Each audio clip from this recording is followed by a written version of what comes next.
La experiencia cristiana de muchos hombres y mujeres creyentes muestra que Dios, lejos de un obstáculo para el desarrollo de la vida de las personas, la potencia y la introduce en un camino progresivo de liberación. El Dios cristiano se ha acercado a la vida humana a través de Jesús para compartirla, fortalecerla, mostrando así el camino que llevar una vida con sentido.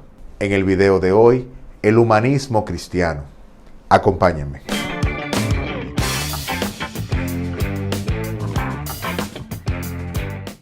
¿Qué tal, jóvenes? Sean bienvenidos a una nueva experiencia en este salón de clases. Antes de iniciar, dale like, suscríbete y activa la campanita para que el señor YouTube te envíe las notificaciones cuando suba un nuevo video. Ahora sí, empecemos. El humanismo cristiano es la concepción de la persona humana en la sociedad basados en los valores y principios cristianos. Las fuentes del humanismo cristiano son principalmente la filosofía cristiana y la doctrina social de la Iglesia, con encíclicas tan importantes como la Rerum Novarum, la Populorum Progressio, la Gaudium et Spes, etc. En todas estas encíclicas se establece orientaciones que son fundamentales sobre el valor de la persona, su dignidad, los valores que deben orientar su vida social, política y económica, la justicia que debe marcar las relaciones humanas entre los estados, el bien común y la ética. Todo ello teniendo como fuente de inspiración y orientación el Evangelio. Al clausurar el Concilio Vaticano II en 1965, el Papa Pablo VI reivindicó el humanismo cristiano como uno de los frutos del concilio. Ustedes, humanistas modernos, que renuncian a la trascendencia de las cosas que son supremas, confiéranme siquiera este mérito y reconozcan nuestro nuevo humanismo. También ustedes, y más que nadie, somos promotores del hombre. Fue el mismo Papa quien dijo y explicó que se trata de ir pasando de condiciones de vida menos humanas a las condiciones más humanas, hasta llegar a lo que calificó de condiciones de vida más humanas, por fin, especialmente la fe. De pequeños todos lo que aprendimos en el colegio fue por fiarnos de nuestros profesores. Más tarde hemos podido verificar alguna de esas nociones por nosotros mismos, pero seguimos creyendo otras muchas. Si nos enseñasen a verificar todo por nosotros mismos, nuestros conocimientos serían limitadísimos.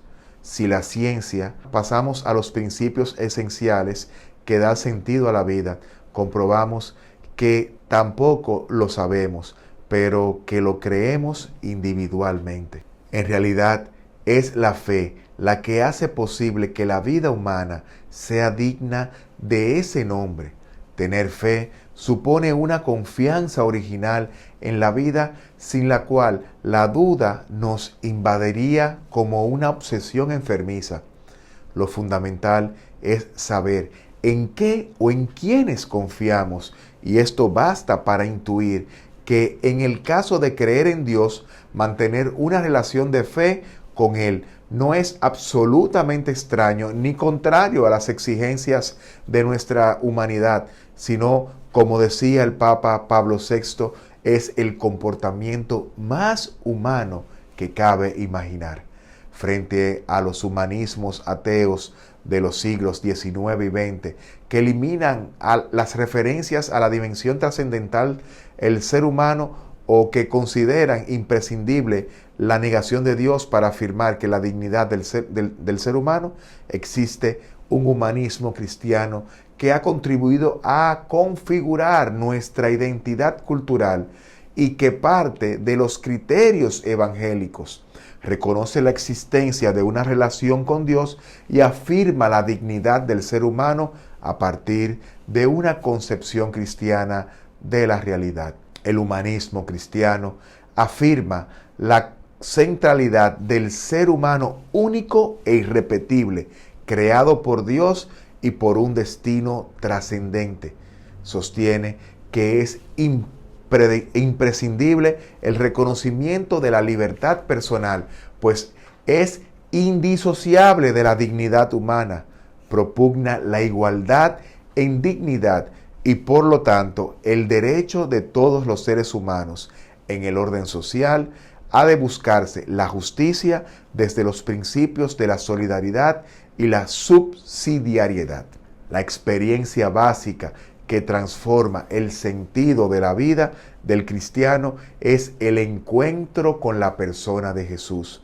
Así lo atestiguan los testimonios del Nuevo Testamento. Todas las personas vivimos una relación con lo que nos rodea. Personas, objetos, ilusiones, proyectos de futuro, etc.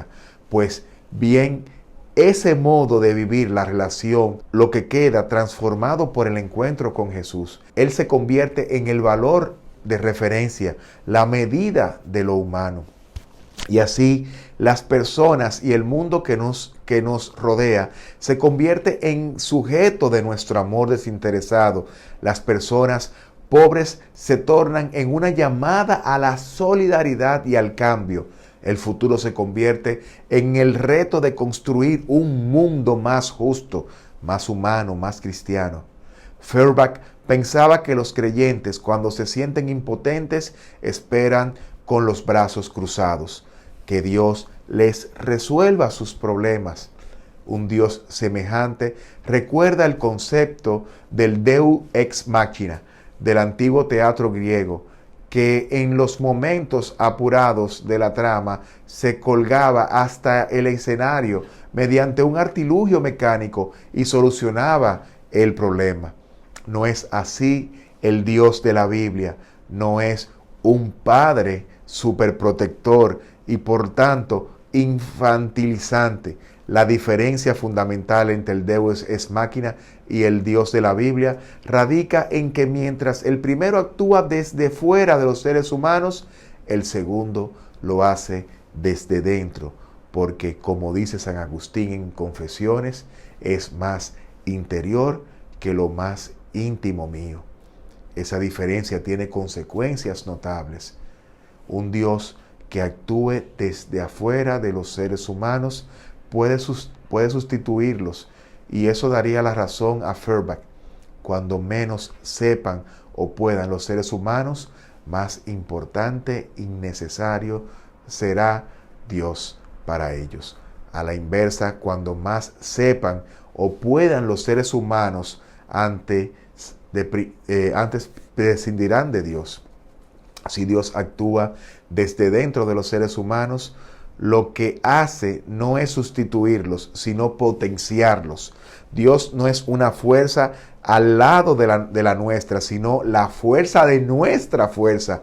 Al Dios que actúa desde dentro del ser humano se aplica una magnífica máxima atribuida a San Ignacio de Loyola, aunque literalmente no se encuentre en los escritos del santo, y esta dice: es necesario actuar como si todo dependiera de nosotros y rezar o confiar como si todo dependiera de Dios. Dicha máxima puede parecer contradictoria, pero no lo es en absoluto. En efecto, todo depende del ser humano y a la vez todo depende de Dios, porque ambos actuamos en niveles distintos y por tanto ninguno de los dos puede sustituir al otro. En consecuencia, la religiosidad inmadura recurre a Dios cada vez que tiene un problema y normalmente la olvida cuando todo marcha bien. Los humanismos ateos, por su parte, al considerar que un Dios semejante impide crecer al ser humano, niegan su existencia. Por eso, muchas personas que tienen una religiosidad inmadura, cuando aumentó su poder y su saber, pasaron, como decía acertadamente un título de Julio Caro Baroja, de la superstición al ateísmo, aunque a veces lo hicieron pasando por una estación intermedia, que es el deísmo. Los deístas del siglo XVIII decían: Dios en el cielo y yo en la tierra. No negaban a Dios, pero lo convertían en un ente abstracto, impersonal y lejano, que después de haber creado al mundo se limitaba a contemplarlo sin intervenir.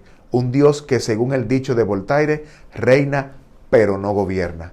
Ese Deus otiosus con el tiempo acaba convirtiéndose siempre en un Dios inexistente. La Constitución Pastoral Gaudium et Spes del Concilio Vaticano II dedica su primer capítulo a la dignidad de la persona humana. Es la primera vez que, tratando acercar de las principales verdades sobre el ser humano, un concilio recoge en forma sistemática una síntesis de la antropología cristiana. Cada ser humano es una persona insustituible, creado a imagen y semejanza de Dios. Posee un alma inmortal y la capacidad de reconocer y amar a su Creador. El fin del ser humano, que trasciende todos los terrenos, es participar en la vida divina. El mundo es bueno, puesto que ha salido de las manos de Dios. El ser humano es superior a todas las realidades materiales, pero no las desprecia, sino que las domina y las perfecciona con su trabajo. El ser humano es un ser social y no puede vivir sin despegarse de sus cualidades, sin relacionarse con los demás. La fraternidad y el amor a los demás, a las demás personas, será la manifestación, signo de su unión con Dios. El ser humano, creado bueno por Dios, tiene la tendencia al mal, producida por el pecado original que le rebajaba y le impedía alcanzar la gracia, sin la gracia, su propia plenitud. El ser humano es libre. Con su libre capacidad de decidir, es capaz de alcanzar las más altas cotas o hundirse plenamente.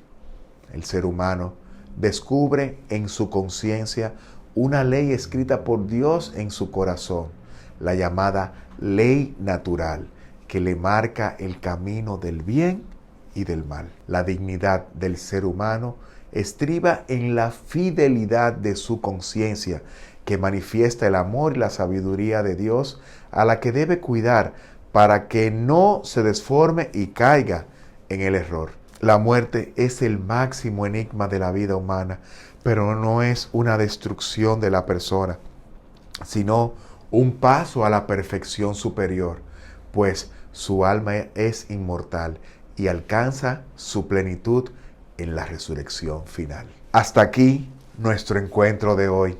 Les recuerdo que semanalmente estaré subiendo contenido.